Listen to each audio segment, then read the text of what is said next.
play. Graham's got the tea and the hot buffet. Movies roll like flash all day. Time entertainment TV. Where the fun and the facts agree. Sit back, relax, and you'll see. Time entertainment TV.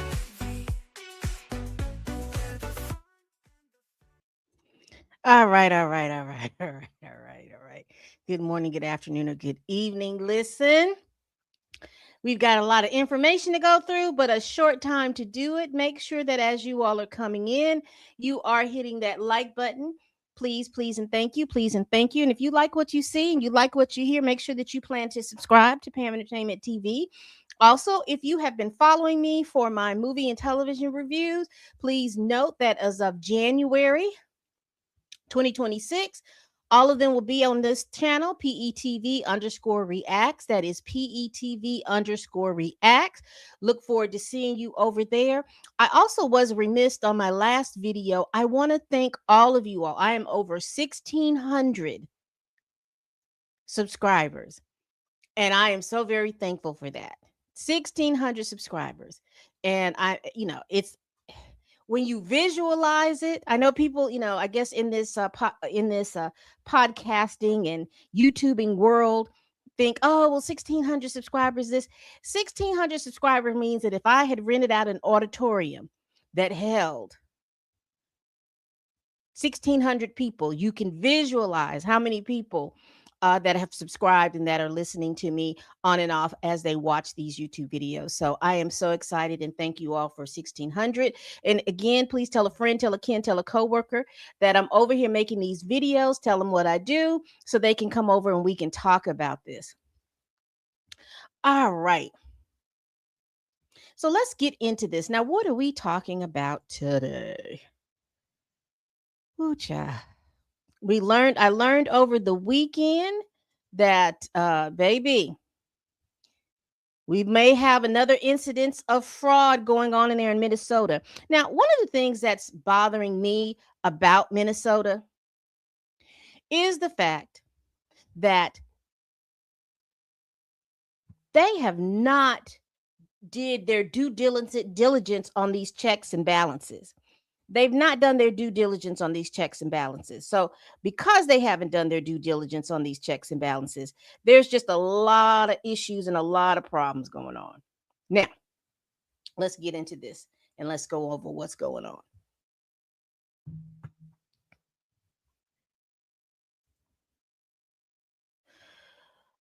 Over the weekend, this young man that you see on my screen, his name is Nick Shirley.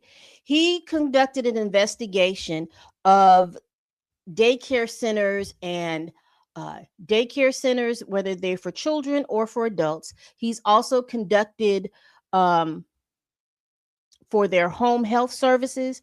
He went into the Somali community, and let's be very clear about certain things, because people are saying, oh, well, I don't understand. The Somali community is a closed community, meaning that when you go into the Somali community, they're going to be standoffish with you.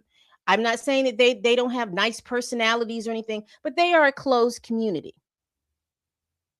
So it's not like they are in the middle of it's not like they are inviting or welcoming, because as I've heard a lot of, particularly the young folks in the Somali community that talk and do lives on TikTok, if you're not Muslim, they don't fool with you. If you're not Muslim or follow Islam, they don't fool with you. So that's what I mean by closed community. So are the people nice? I don't know. But I do know from listening to how they run their lives on TikTok, they're a very closed community, and they're very serious about anybody in their community going off and talking to or being with or anything within their community. They'll excommunicate them in a minute, child. And again, that's for me listening to them on their own lives over on TikTok. But anyway, as we go on, he did a video. Now, he has a 40-minute video. Gotcha, child. Let me pull this up real quick.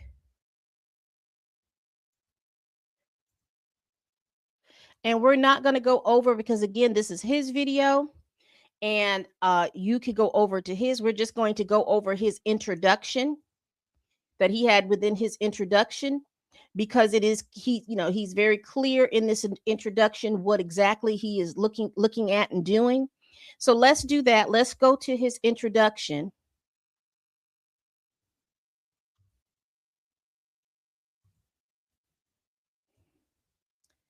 Y'all got so many screens open, child.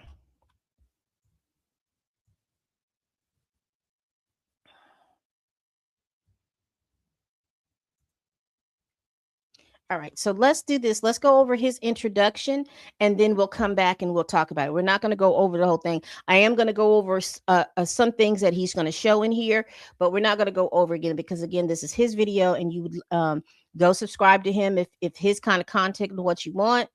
But I'm just going to go over his introduction real quick and we're going to talk about it. Hello, we'd like to ask where the money's going. What do you guys think about the fraud that's taking place here in Minnesota? I don't think anybody is enabling fraud to happen. Hold Governor Walz accountable for this. What was this money spent on? 1.26 million. What was that money spent on? There aren't any kids. Answer the question. Are there children? There's no children inside this building. Potentially the largest fraud scandal in U.S. history is taking place in Minnesota as literally... Did y'all see that? I thought this was a very good graphic. Let me see if it'll come back up. Are there children? There's no children inside this building. Potentially the largest fraud scandal in U.S. history is taking place in... Look at this. So this is a spreadsheet from what they're showing. And these are the home health. This is the provider. And this is the dollar signs, the claim control numbers and all of this. This is the dollar signs of how much they are. You got $461.94 talking about the services that they performed. It looks like on 7/26/24. But this is just coming from the information that they received from the Minnesota Department of Education, who's administrating this education program. Okay. Minnesota as literally billions of dollars. And this tally right here, this $18 billion tally, this $18 billion is they're still going through because there's more fraud stuff going on. And I'm going to go over most of it. But $18 billion,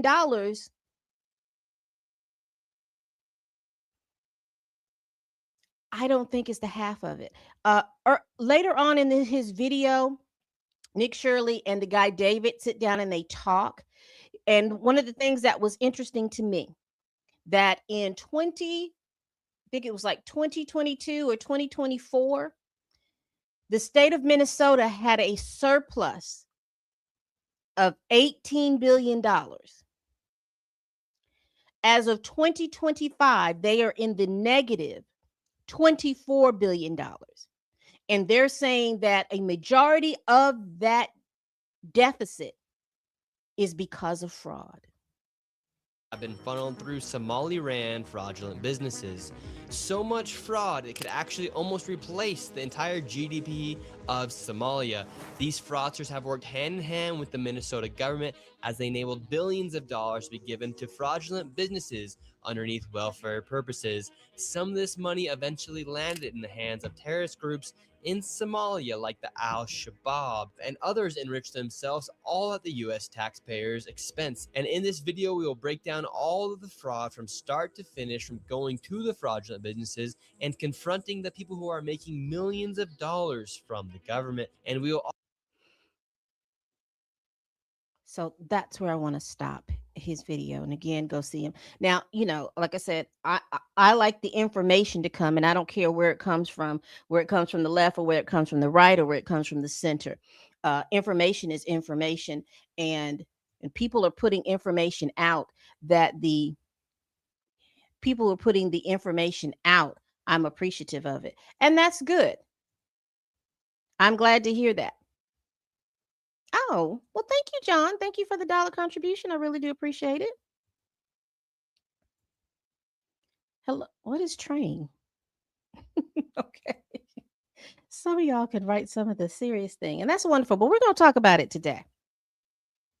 Now, my introduction to all of this information that we were getting ready to talk about, my introduction came a few weeks ago after finding out about the Feeding Our Future fraud case. Now, currently, they have convicted several people on that case, but apparently they have at least 50 to 60 defendants at this point. So you have the Department of Justice at this moment working on that.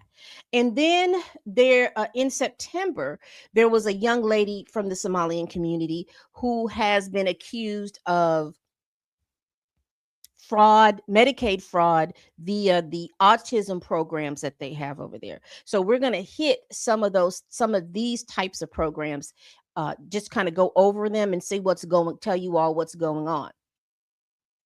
And we're going to also talk about what Minnesota knew when Minnesota knew it, and some of the reasoning as to why. So let's get into it.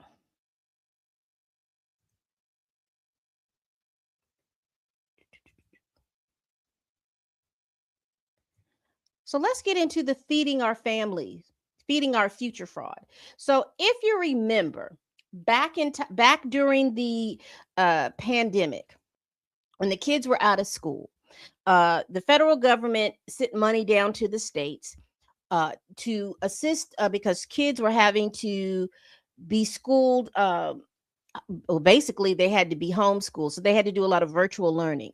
And the thing that was interesting that was happening with a lot of virtual learning, and that a lot of us understand and know, that for some of the children that come from impoverished families, sometimes the only good meal that they get is a meal that they have at school. So sometimes they may get breakfast at home, sometimes they may not. But having a good school lunch helps with the learning and things like that. Some programs, some school programs, depending on the state that you live, they offer they offer breakfast and they offer lunch. And so you have that going on, and that's fine. I don't have it, I'll just tell you just like this. I'm not that person that has an issue. Feed the kids. I don't even care if the parents have the means at home to pay. Feed the children. You got them in school for, you say it's mandatory that for them to be in an education, for a certain amount of hours, a certain amount of day. Usually school systems have children in school for at least 6.5 to 7 hours. Feed the children.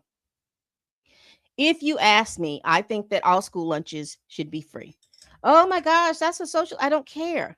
If you got children in school for 6 and 7 hours, I don't know why, as a populace, we would be upset and be mad about making sure that children are fed. I would never begin to understand that. Feed the kids.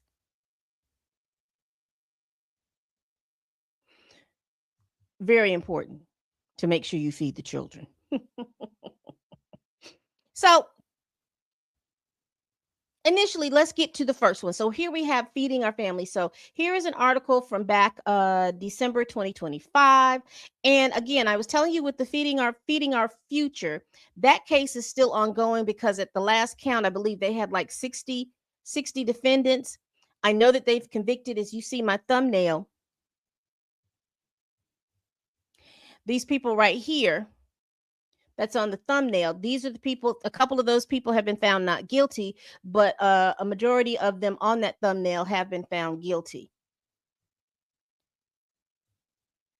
So there are more. Now on that thumbnail, I do not have this woman right here, who I feel like is who is one of the masterminds in it. And her name, let me share my screen.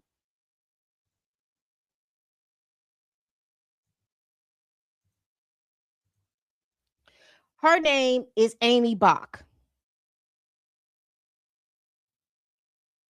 Her name is Amy Bach. She was the one who was the head of the nonprofit organization. She was the one that went out and recruited all of these people who we see that have been convicted. Her and her partner, they were the ones that were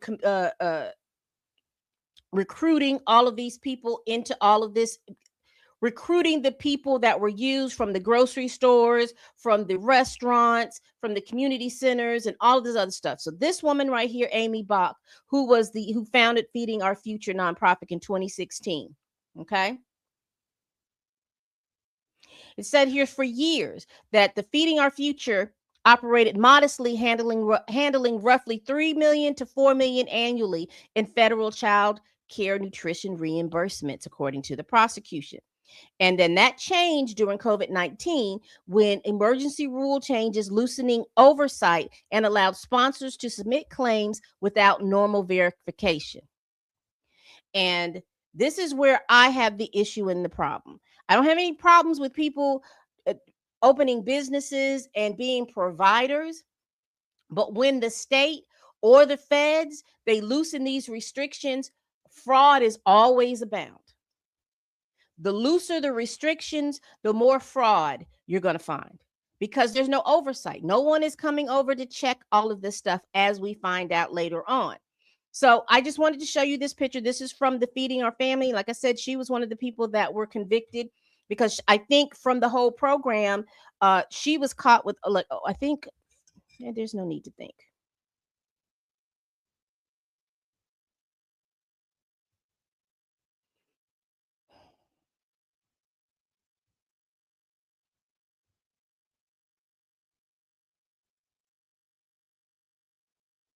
So this is her. She purchased these two houses that they show here. And I want to say that she purchased the two houses. She purchased some houses overseas, some like a beachfront property. And I want to say, don't quote me on this, but I think that she had pocketed anywhere from $10 to $15 million of the money.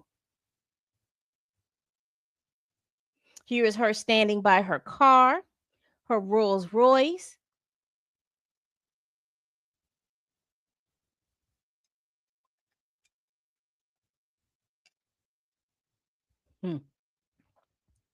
But let's get into this Minnesota news story. They're going to be talking about some of the other people that were that they're prosecuting or have prosecuted.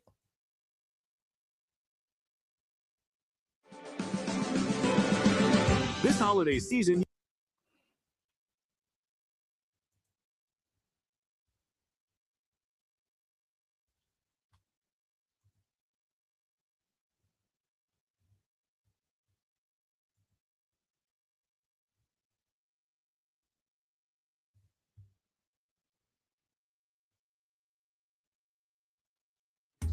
At U-Haul.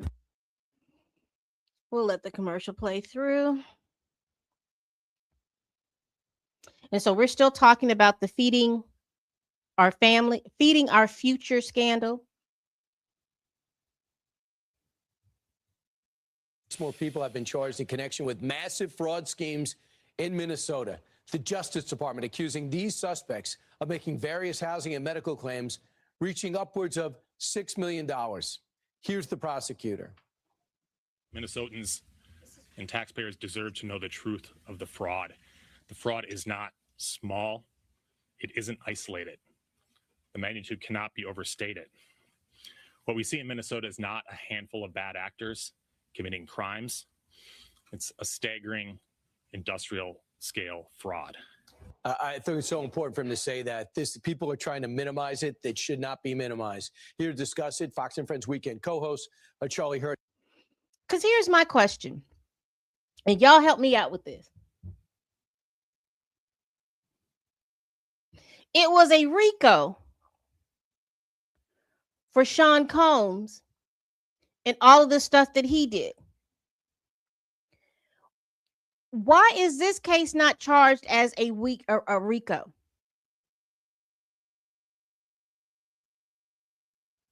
Once again, it was a RICO case with Sean Diddy Combs with all the stuff that he did. All the information that they pulled out, they charged him with a RICO.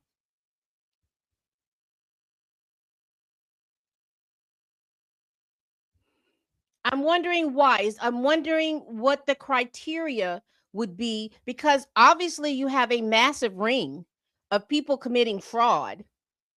You also have a massive ring of people buying property and all these other stuff with the fraudulent money. And also, you all are also, now I don't know if the federal government is doing this, but they are looking into the fact that money may have gone into the hands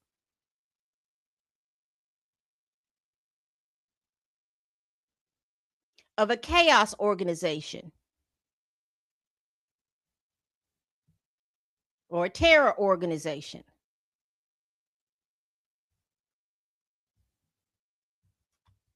Gone into a foreign government or anything like that. So I'll have to go back up and beef up on that. But it just seems like with all of this stuff that's going on and the number of people that you all have committing this fraud, there should be some. And then my next question is, who are the government officials that need to be held responsible for this? Because it's one thing for the people who profited from this fraud to be on trial, but it is also another thing that we are not hearing about the government officials who understood and knew that there were issues and problems. And I'm going to go over some information that I have talking about these government officials knew. We're talking about government officials had knowledge that something was amiss as far as any type of fraudulent stuff. 2018, 2021, and then 2022, 2023. So it's very important to see what's going on with all of that mess, because I think exactly that bothers me. That bothers me because I don't care if you're Democrat and I don't care if you're Republican. If you're committing crimes, you are committing crimes. Now, in my community, you commit a crime, you best believe you are going to trial. They're going to find out that information that you're doing probably in weeks. And even if the government oversight was laxed, they would have pulled this amount of fraud. And I'm going to go in there. Thank you so much, David. I'm going to go in here and talk to you why that this is an issue and a problem. Because we understand that the Democratic Party is their greatest fan base right now are immigrants. And so they are doing everything that they're jumpstarting on everyone who is an immigrant. They're doing and they are that protected class, so to speak. I don't know exactly how to call it, but they favor a lot of immigrants. And there's a lot of immigrants that are in Congress that are Democrats. The Democratic Party, all of their messaging has been around been around immigrants. And what's frustrating is they're acting as if immigrants can't commit crimes.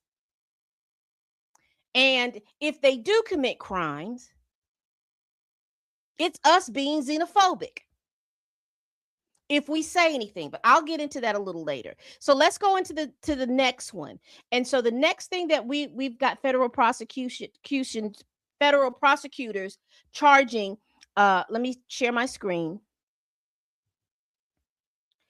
We've got federal prosecutors. They charged the first person in the Minnesota autism fraud investigation. Now, this investigation has been going on, and again, it's involving Medicaid and healthcare services and things like that, because all of these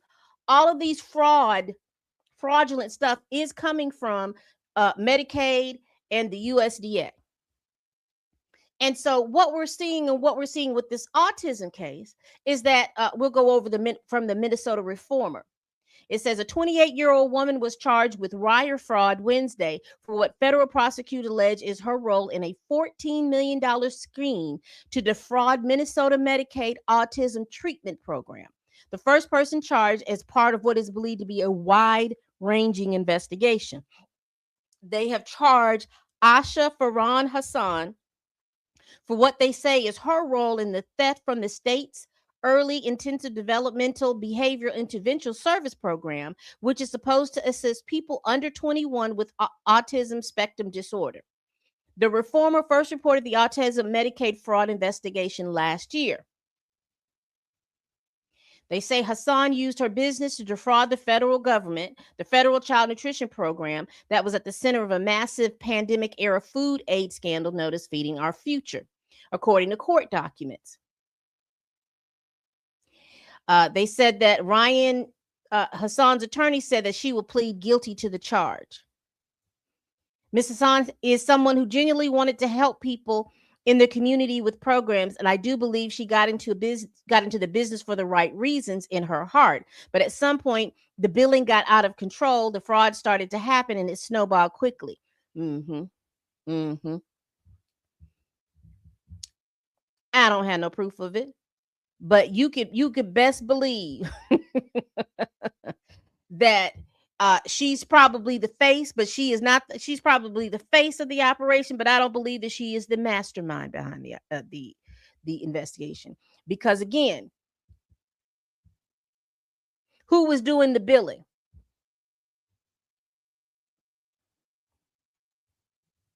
Hassan and Smart Therapy paid monthly kickbacks ranging from $300 to $1,500 each month to the parents who enrolled their children with Smart Therapy, according to courtroom documents. And here's the thing that I want us to understand, because people want to, people want us to get things. Remember, I told you at the top of this live that the Somalis are a closed community. So who were they paying? Because earlier this year when they were reported, they were saying that there was a high tick of Somalis having autism. That jumping up from maybe 0.01% of the population to almost 28-30% of their population, their children's population, that they have autism.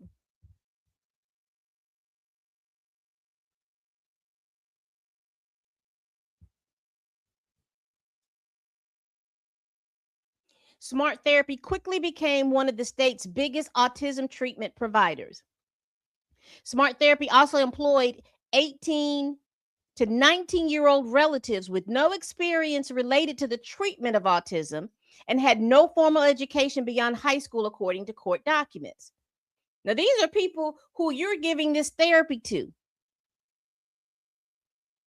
And you remember when you talk about earlier this year, they were a couple of months ago, where they were talking about certain degrees that they were going to say that weren't professional. And some of these particular degrees that they're talking about downgrading from being professional.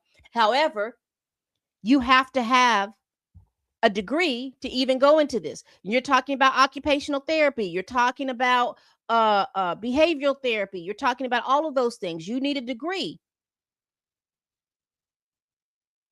to perform those services.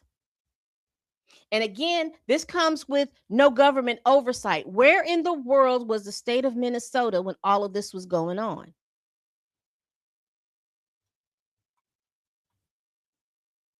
Smart Therapy obtained $14 million from 2019 to 2024 from Medicaid.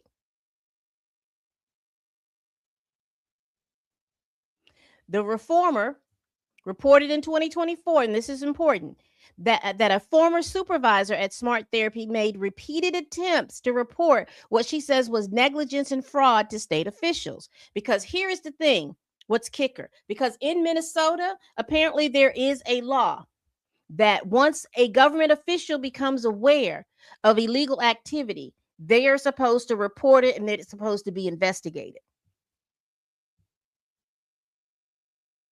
Now, the wording here is suspicious to me, but it makes sense to me that she made repeated attempts to report it, and they possibly wasn't going to take they possibly didn't want to take her report, but they're supposed to.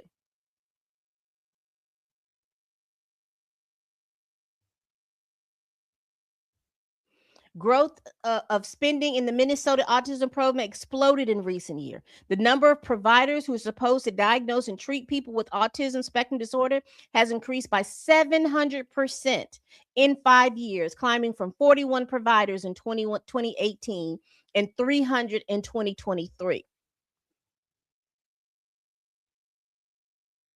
How many children in the state of Minnesota has been diagnosed with autism.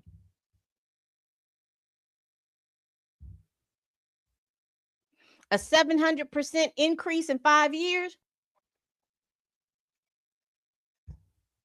That's a lot of kids.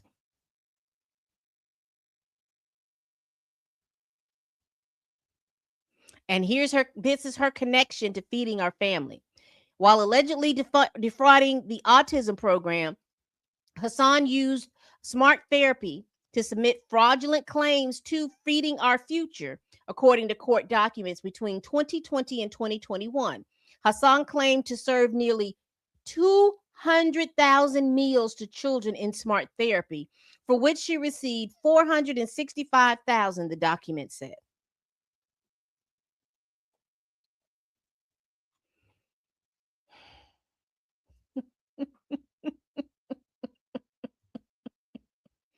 These people were robbing the state of Minnesota blind. Robbing these people blind. A mess.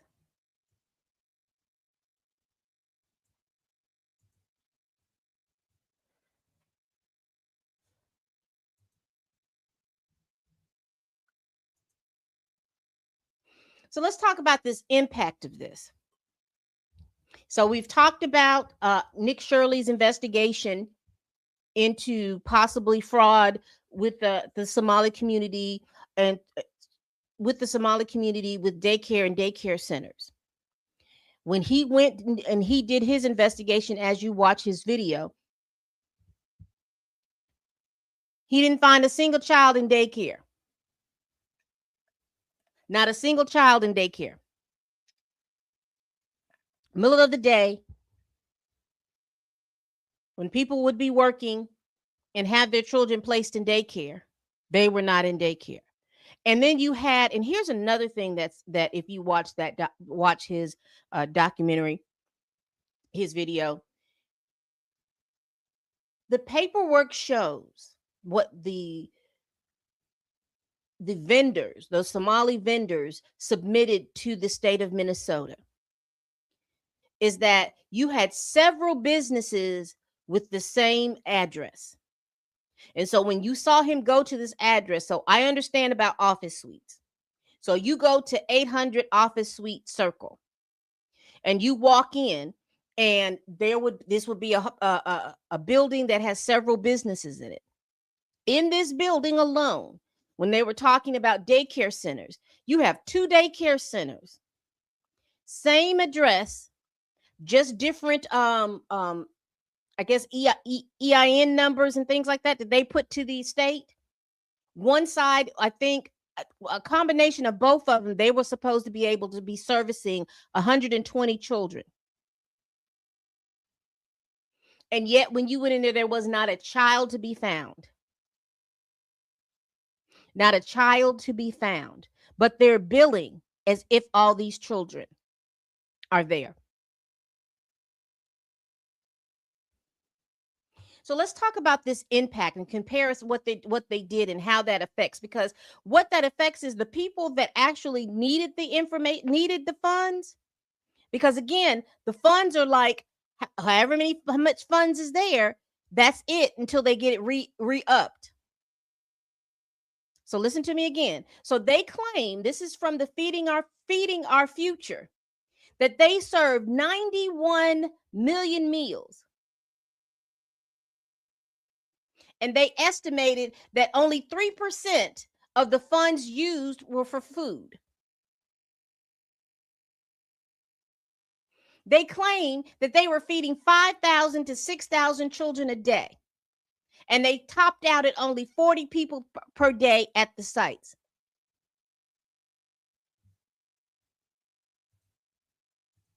Exactly. Fraud factory. So let me explain to you how that is.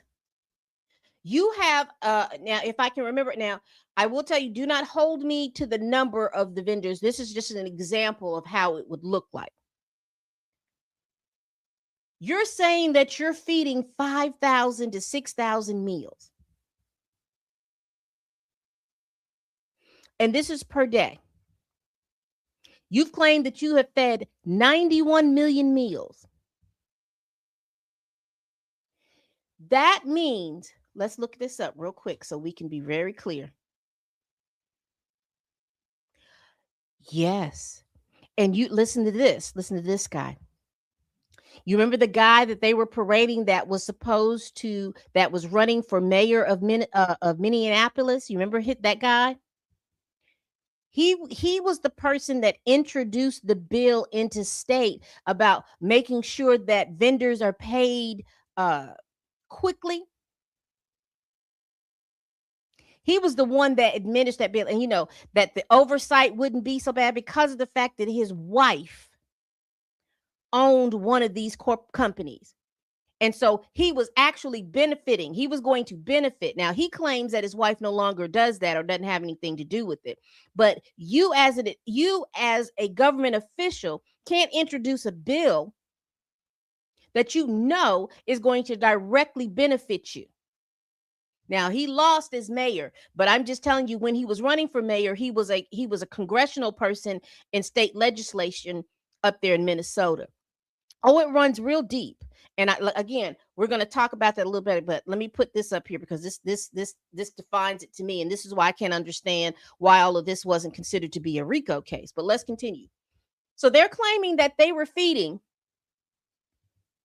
91 million meals, right? 91 million meals. Give me one moment.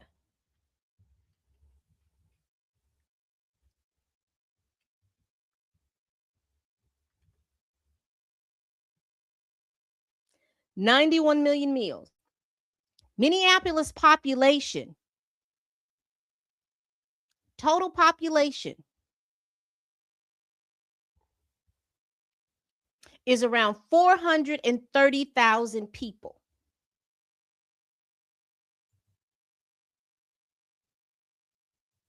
Let me show it to you because I just Googled it real quick.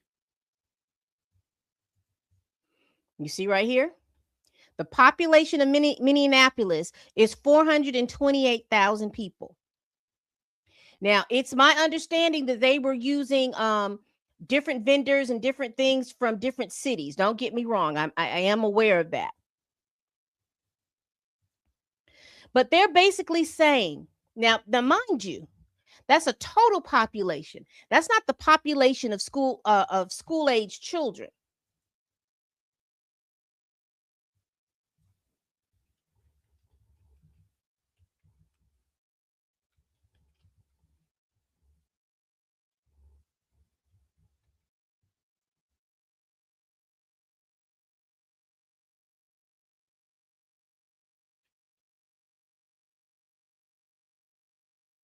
It says here, Minnesota, this whole state has they have 960,000, I'm going to say 961,000 children, school-age children between 5 and 17.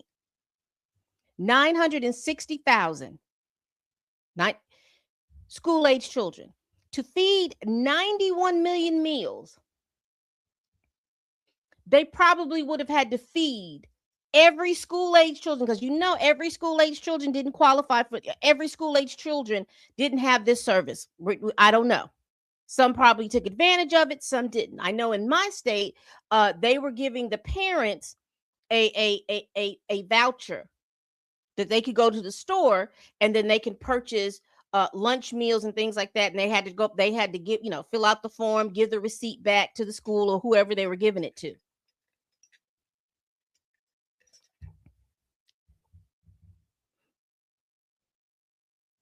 They put out more meals than the entire population of school-age children could eat. When they only actually were feeding 40 people a day. It's supposed to have been used for child nutrition, but they're sitting up here with luxury homes. And look at this. Here it is. Here it is. Here you go, Sky. Sky is keeping up. Thank you so much. And make sure you all subscribe. $120,000 in bribes. They got beachfront property in Kenya, property in Turkey, luxury homes. And Amy Bach is charging administration fee. She got 18. Here's that. I knew it was a number. I saw 18. $18 million alone.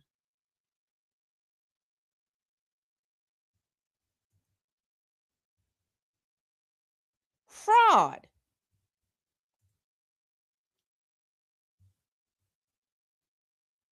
But I want to go back up here because I'm going to go ahead and go over this particular information right here.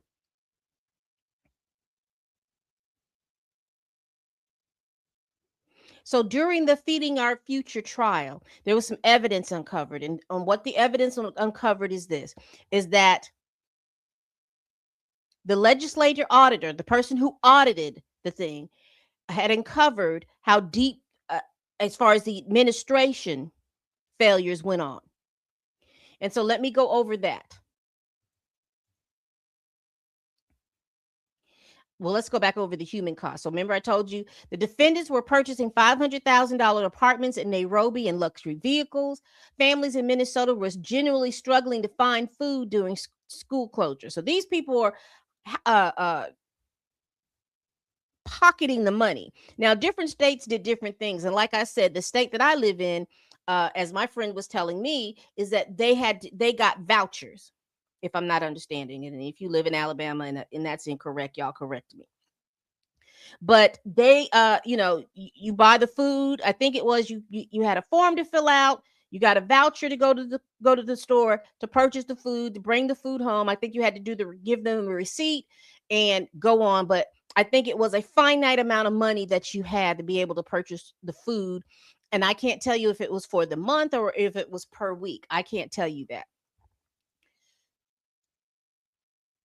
The federal prosecutors allege that at many sites, only 3% of the millions in funding was actually spent on food. That's all you needed. You probably didn't even need that much because of the fact that you were only serving about 40 to 50 kids a day. The rest was funneled into shell companies or personal gain. On-site site surveilled by the FBI claimed to serve 6,000 meals per day, but investigators observed an average of 40 visitors. To serve 6,000 meals per day, mind-boggling. It would have to be takeout. You know what I'm saying? They have to prepare the meals and then take it out because there's no facility that's going to be able to hold that many people per day. This means thousands of slots for hungry children were being falsified, while those children were left without the support the government intended to provide. School districts struggle. While Feeding Our Future claimed impossible numbers, the St. Paul Public School nutrition director testified that her department had to use a fleet of 300 buses just to reach kids at legitimate pickup locations. She noted that if any other group had been feeding massive numbers of children in that area, she would have seen it, but they were nowhere to be found. Bang. Here's the evidence of administration failure that we're going to talk about. And this is this is part of what of the problem. So this lady right here, Judy Randall, was tasked with the investigating and going through and doing the audit. And this is what she found. She says that in the June 2024 Office of Legislative Auditor report has perhaps your strongest source for administrative failure. It implicitly states that the Minnesota Department of Education, right up in here, created opportunities for fraud. They ignored 30 plus warnings between 2018 and 2021. And you remember I told you all earlier that Minnesota has a law that if a state official knows that there's something illegal going on, it is their duty to report. And then after they report it, it is their duty to investigate it. Let's get into this. Ranging from kickbacks to ghost sites. The auditor found MDE's response was inadequate and of limited usefulness. Here's one of the uselessness of things. The investigate yourself policy. the investigate yourself policy, they actually asked Feeding Our Future to investigate the complaints against themselves.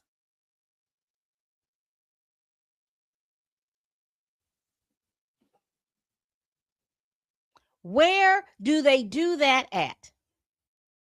They asked the folks committing the fraud to investigate themselves about the fraud. And what do you think Feeding Our Future did? What do you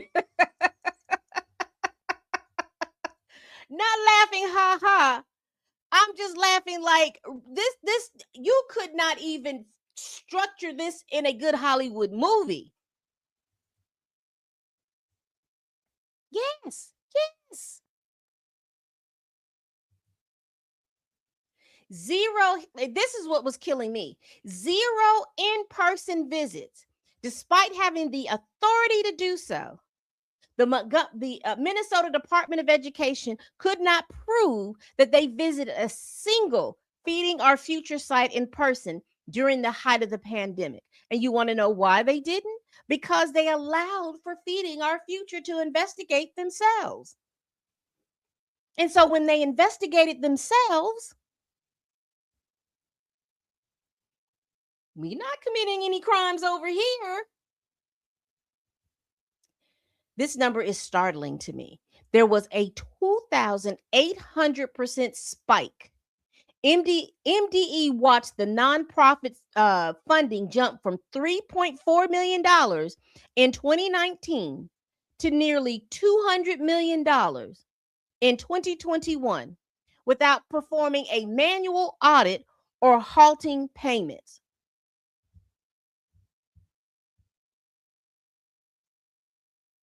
You remember I told you the guy that was running for the mayor of Minnesota.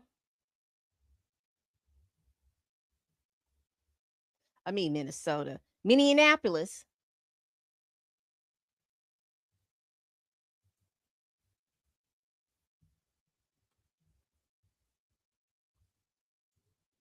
Was in Congress.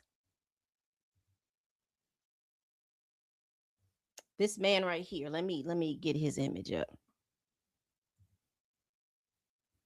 Omar Feta.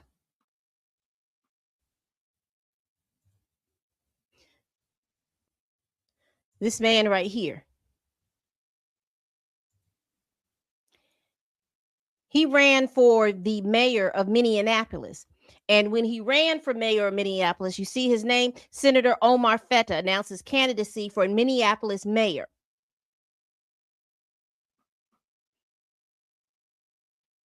He was the one that introduced a bill talking about the reimbursement payments and how quickly these payments are supposed to go, yada, yada, yada, yada. Knowing that his wife at the time owned one of these businesses. I'm not saying that she owned a business that has been investigated by the Department of Justice. I'm saying that she owned I think it was either a transportation type business or adult care or an adult or a child care business. She owned one of those things in this thing. He says that she wasn't implicated on anything, but he was the one that introduced the bill. And you see how it's running deep. Up there in Minneapolis, they've got the Somali police officers that police their own community. Are they getting any kickbacks? Are the imams and the mosques getting any kickbacks?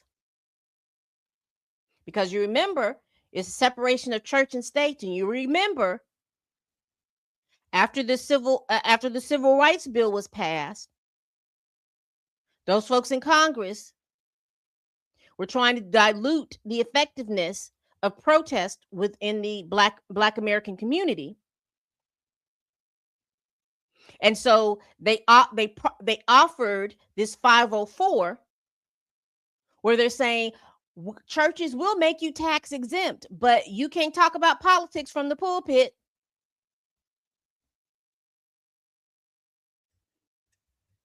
Mosque qualifies for that. So can you tell me that money was money funneled into the mosque?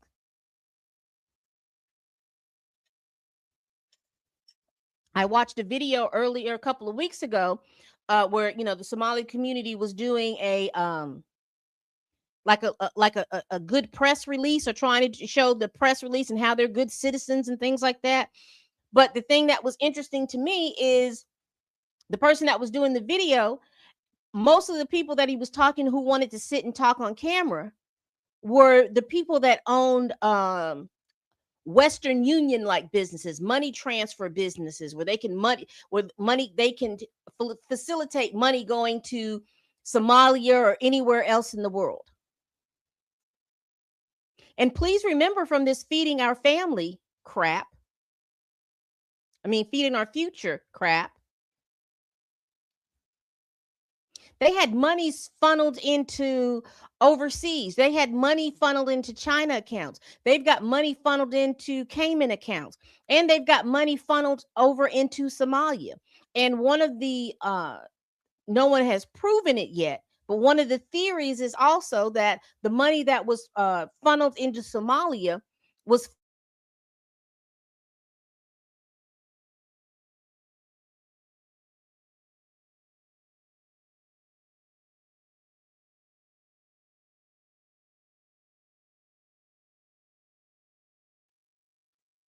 now.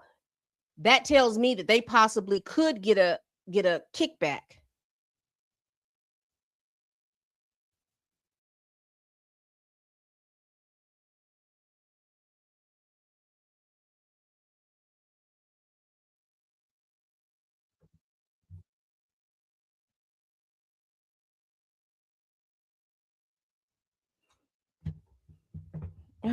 Let's see.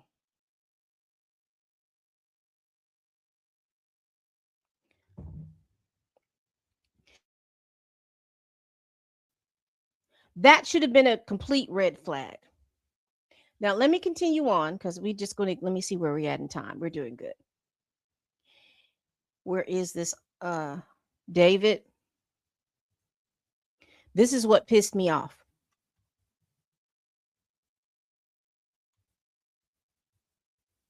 Because David mentioned that, but the Democrats can't understand why anyone would say that about Somalia people. And you want to know why? Because they pull this racism defense as a shield. So anytime anybody said anything about the Somali community, oh, y'all being racist, y'all are being xenophobic, y'all are being all of this. Court documents and trial testimony from 2024 to 2025 revealed that the fraudster didn't just steal money, they used racial tensions to paralyze state oversight. Because again, Minnesota is supposed to be known for Minnesota nice. And so, in other words, they don't want to ruffle any feathers. But instead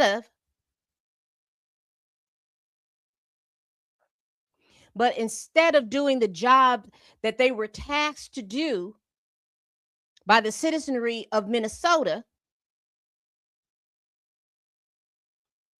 oh, I don't want to be deemed a racist. How are you racist when you're inspecting? You have the governmental oversight to inspect the stuff that's going on. The lawsuit shield. When the MDE finally tried to pause payments in 2021 due to serious deficiencies, Feeding Our Future sued the state, alleging racial discrimination. Y'all got to see my face.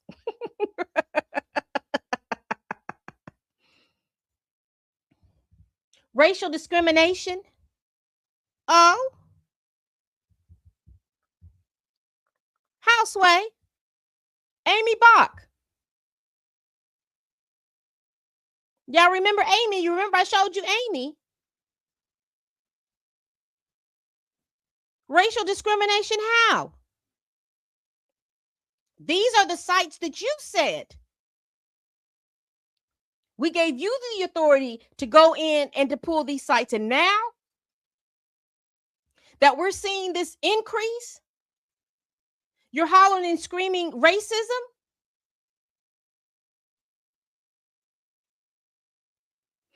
Islamophobia? Those people should have been in there doing their jobs. Come on, Amy. But I'm more pissed off at the state of Minnesota. And if the citizenry of Minnesota is not pissed off, I'm pissed off for you.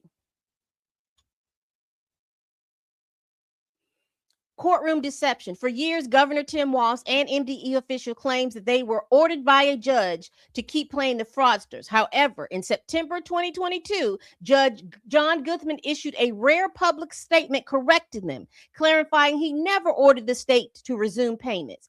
MDE did so voluntarily to settle the discrimination claims. Liar, liar, pants on fire. You thought the judge wasn't going to out you.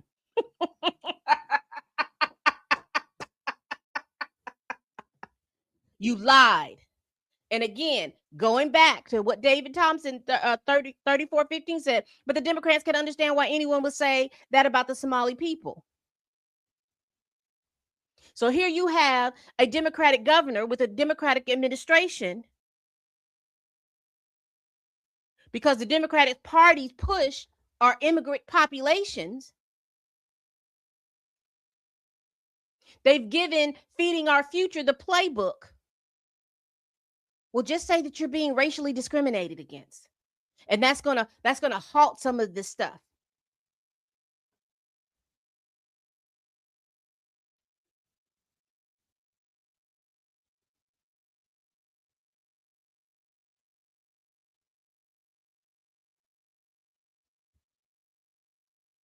Testimony on fake claims. FBI evidence presented in the 2025 trial of Amy Bach showed she used fake claims of racism to silence dissent.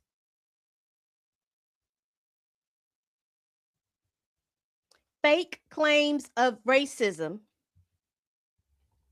to silence a dissent.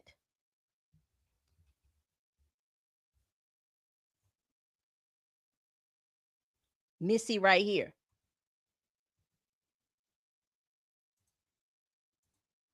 You see her. This lady right here. Houseway. No harm taken, but you're a full-fledged white woman. How are you being racially discriminated? You're the person who owns the company. Why are you saying that the state is racially discriminating against you because they want to come in and check your records and then do the on-site visit from the places that are spending, that had a 2,800% increase in funding given to them?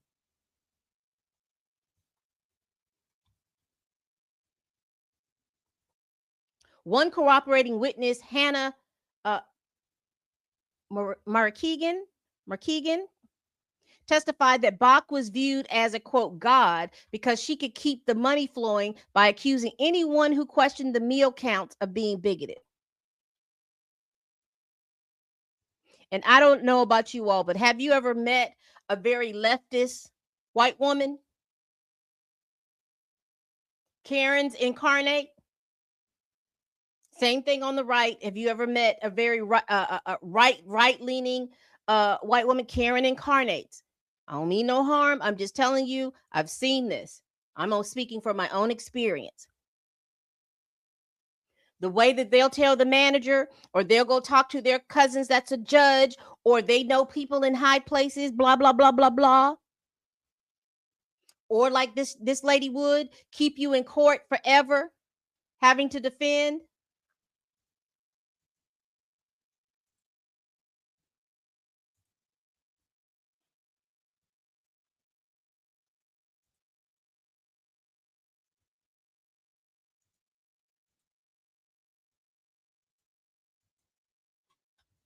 A mess. A mess. There were whistleblowers. Says here, they had a Somali whistleblower, Mr. Noor, a member of the Somali community, posted a Facebook pleading with his community to speak out against the corruption of Feeding Our Future. Trial evidence showed that Amy Bach texted her co-defendant, who is Somali, to get the post cleaned up, and it was removed shortly after. Why is this not a RICO? Because I'm quite sure that that man probably, I'm not quite sure. I can believe that that man was threatened. That's why he took it down. Insider testimony, former site operators testified that they were forced to pay kickbacks to Feeding Our Family employees just to stay in the program. If they refused to submit the fake names and inflated numbers Bach demanded, they were threatened with being cut off. These people in Feeding Our Family stole $250 million. They said that they fed 91 million meals. The groups claim to serve more meals daily in some small towns in the state of Minnesota than the town's actual population.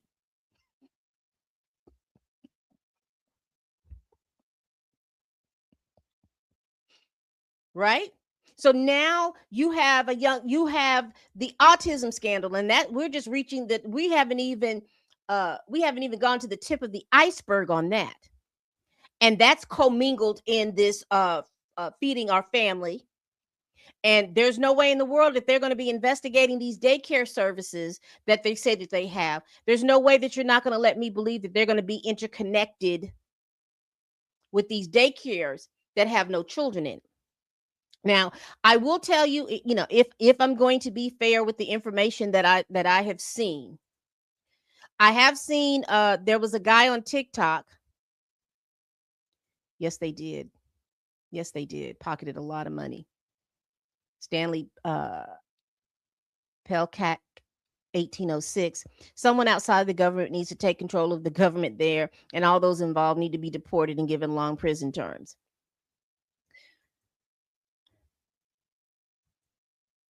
Can't believe the taxpayers there aren't pissed off to the fact that all those in office there can be removed. Again, I am interested on that side because, again, Minnesota is supposed to have a law that once a government official, and when I mean by government official,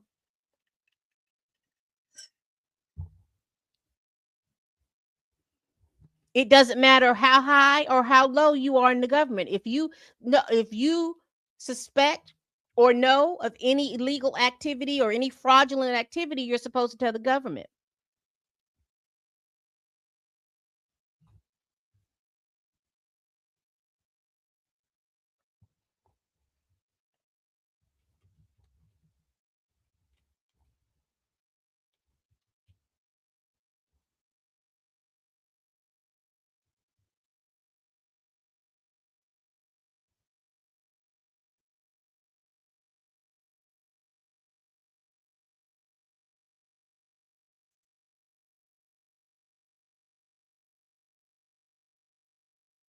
Okay. So I'm looking up RICO, and they didn't go across state lines. However,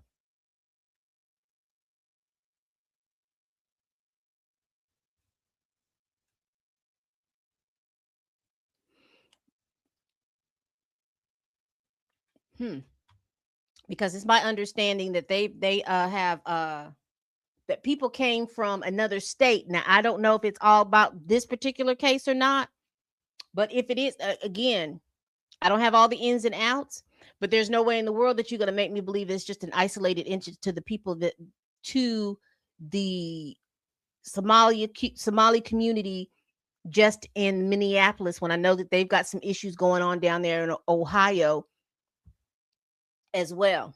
And I know that the Somali population is trying to move south down into the Atlanta area. Now, am I disparaging the Somali community? I'm just reporting what's been going on, and it's going on within their community. Because you best believe if it was going on in my community, everybody and their grandmama would be hollering and screaming. Oh my God, the blacks are doing this. You'd be hollering and screaming.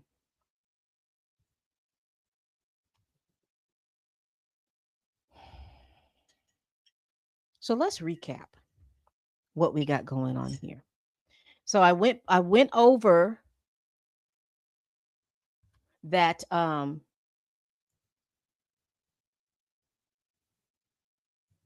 give me one moment. Let me make sure I have that. Here we go. So I went over the Feeding Our Future, kind of updated you all on what's going on and the information coming from there. And that was the bulk of this live, talking about how all of this happened. I also wanted to go over, we went over tentatively Nick Shirley's investigative video, documentary about him going to the different daycare centers and things like that.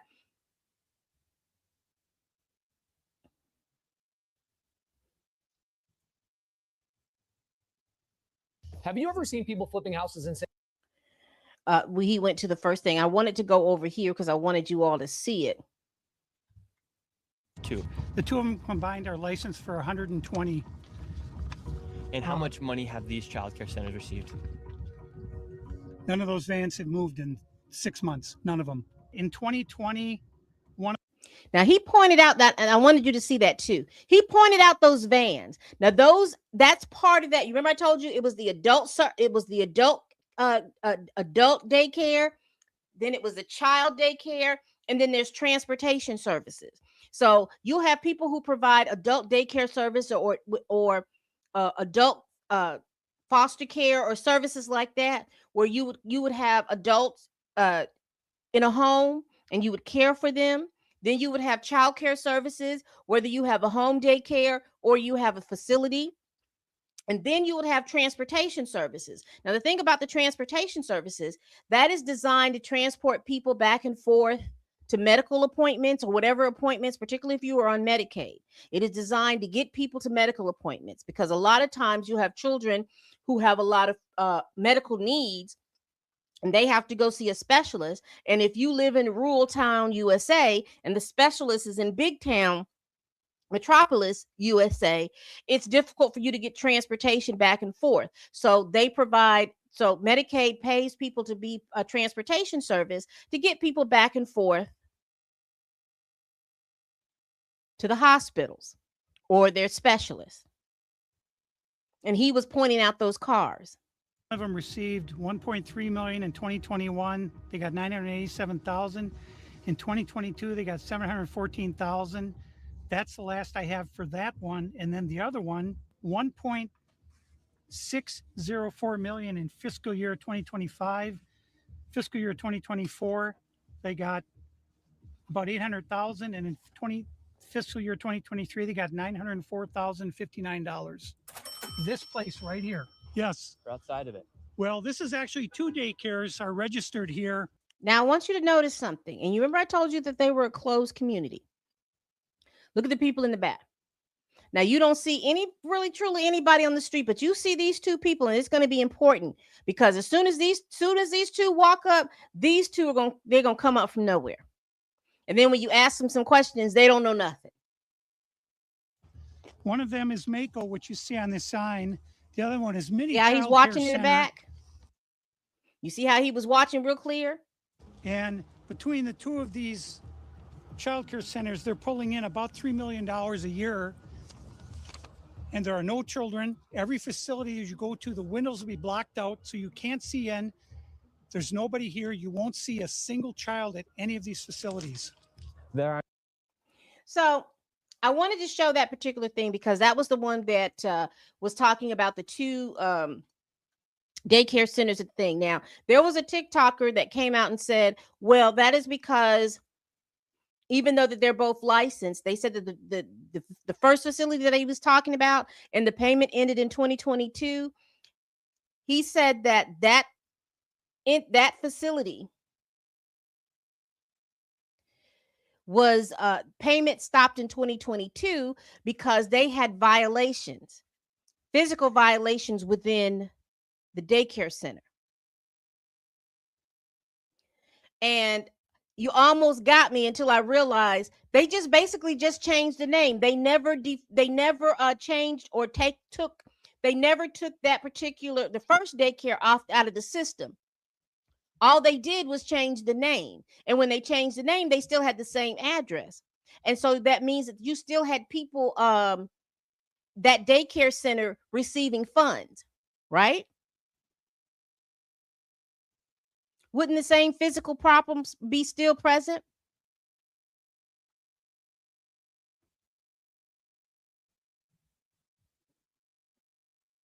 And who in the state went out there to see? Because the address should have clicked somewhere up in the state like, oh, wait a minute, this is the same address. We definitely need to go back out there. We definitely need to see what's going on. We definitely need to do spot checks because it's the same address. If you've had physical conditions that were dangerous,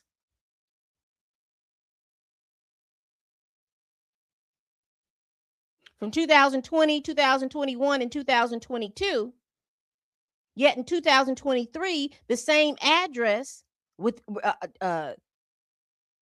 just a different daycare name, still doing daycare services. Who went out in 2023 and said, oh, it's okay? But you shut off payments in 2022 to the first daycare. A mess. An absolute mess.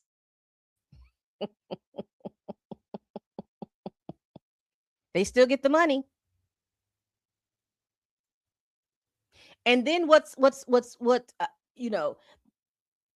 they may not be able to recover all of the cash. And that's what's important. You've had a lot of the cash go out. They may or may not be able to recover the deeds or whatever they need to do for all the properties. And here's the kicker. I don't believe the government knows whose name this stuff is in, some of this stuff, and who purchased what. Because again, a lot of this stuff were done with different shell companies.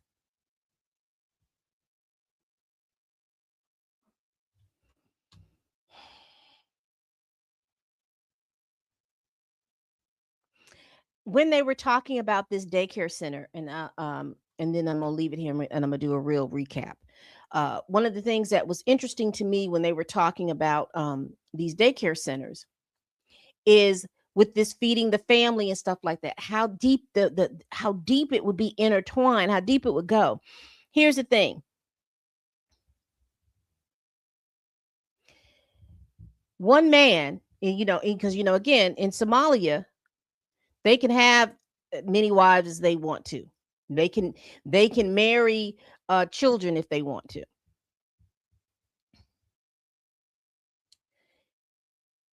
He may have a legal wife, and then he may have 2 or 3 other women, right? He'll own the transportation service, or he'll own the daycare center or the adult centers or whatever that is. He may own it, right? He then has his wives go up and file for welfare benefits, food stamps, cash payments. So now you've got 3 people, because again, Minnesota don't check houses, and they buy up a lot of homes. So you may have somebody and I think, and people in Minnesota, y'all let me know, a lot of you all have a lot of duplexes with basements. So technically you could have 3 separate families living at the same address and all be related. So you can have wife 1 in duplex A, you can have wife 2 in duplex B, you can have wife 3 in duplex C, all of them with 2 children, and they average anywhere from 3 to 5 kids. They go up and get welfare. So now you've got technically 3 households that are getting welfare benefits, getting food stamps. So then you turn around and then he owns and operates a grocery store, a daycare center, and a restaurant. So you're taking the food stamp benefits that you have. You're going to the grocery store that somebody in your community owns. You're using that to pay for the food or whatever that you're getting for the grocery store. Then you're turning around, going over and taking that grocery store food that you purchased so that you can cook up and sell in your restaurant. That once again is community. So mostly that's people that are going into that restaurant are Somalis. Then you're turning around and possibly using the benefits or whatever to fund the daycare and buy the food that possibly only your children are attending.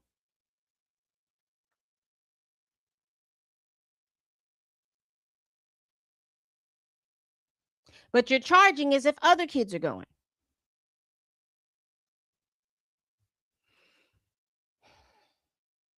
And then you're pocketing the money.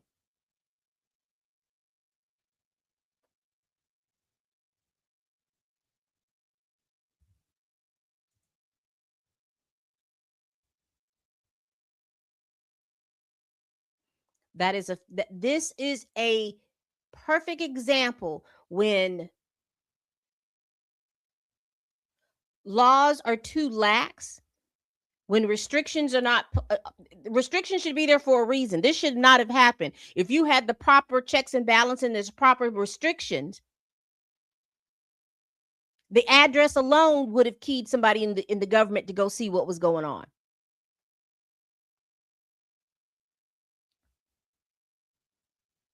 So again, let me recap. We talked about feeding our future. We talked about the autism / Medicaid fraud, and we also talked about possible fraud within within the daycare systems and the the daycare and the adult care and the transportation systems that's going on here in Minnesota that are operated by the Somalis. We are seeing that this network runs deep.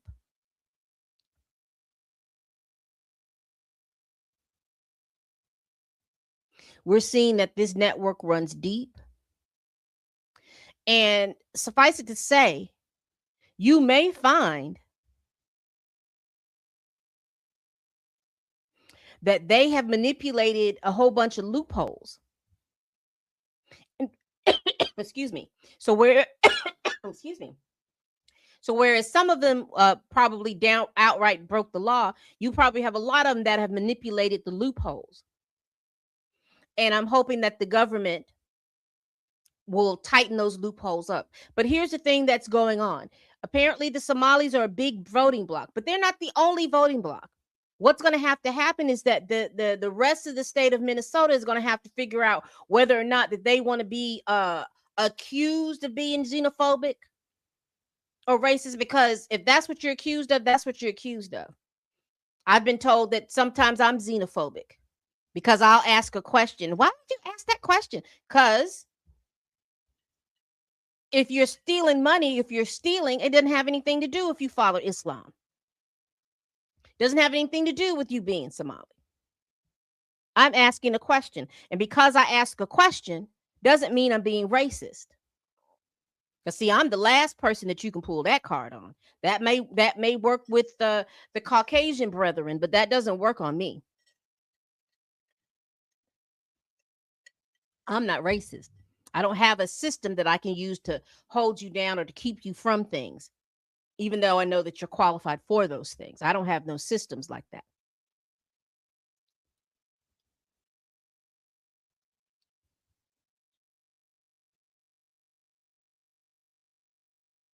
And it's not racist to now have to sit down and think about how the United States of America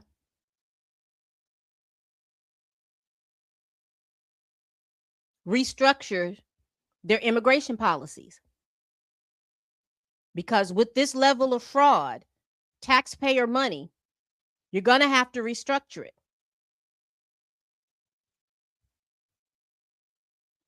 And the problem and what you do foresee is that you too have American citizens that are going to that will have to suffer because of the restructuring. Because American citizens can't do this. American citizens will go and qualify for some of these things. Because I know a lot of people that would qualify for some of these services and they can't get into these services because, again, the way the money works is not for an infinity pool of money. It's finite. First come, first serve.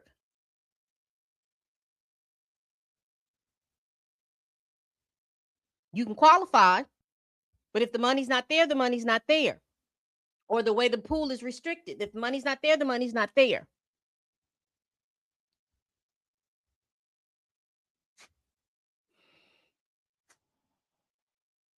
Let me get off here. Because as I continue to talk, I get mad. So I hope that all states, I would challenge all states to go back and review and audit their SNAP programs, audit their Medicaid programs, audit the providers. And it's going to be sad because there are some people that honestly make an honest mistake where they were supposed to charge only $500 and they charge $550. You know, some people can make honest mistakes.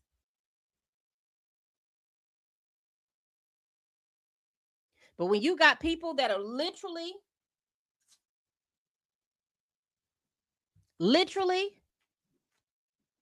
overcharging by millions of dollars,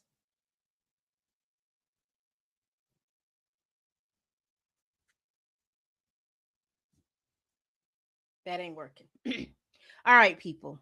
Thank you all so much for watching and listening to me rant a little bit about what's going on up there in Somalia. If you want to take a gander at Nick Shirley's documentary, he's on YouTube as Nick Shirley, and it's the first video that pops up. If you want to find out other information about what's going on with Feed Our Future, just type that in and you will get a bunch of news articles that are discussing all of this, like I just discussed it. Y'all, it is a mess. And again, as American citizens, we're gonna have to stop letting people try to punk us because we're asking questions about our money that we have to, hard-earned money that people have to pay taxes for. Got people here making decisions whether or not to buy eggs or meat, milk and eggs, gas and food. Then you got a population of folks that are stealing millions of dollars. But don't ask me anything because if you do, you're being racist.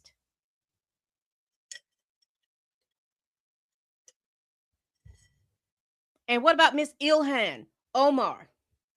You walk into Congress with a negative with a negative income, and now you're worth $30 million. Where'd you get the money, Ilhan? Now, don't mishear me.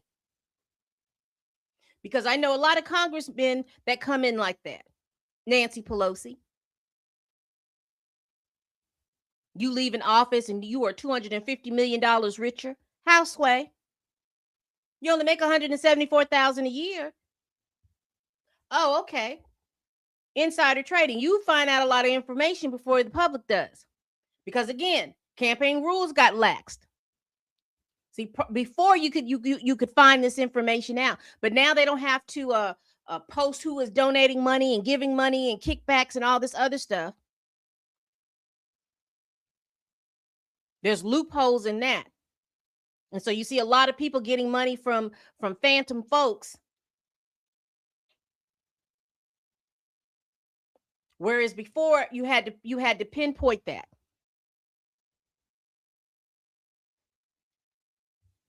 Y'all, please tell a friend, tell a kin, tell a coworker, tell that heifer that you can't stand that I'm over here making these videos.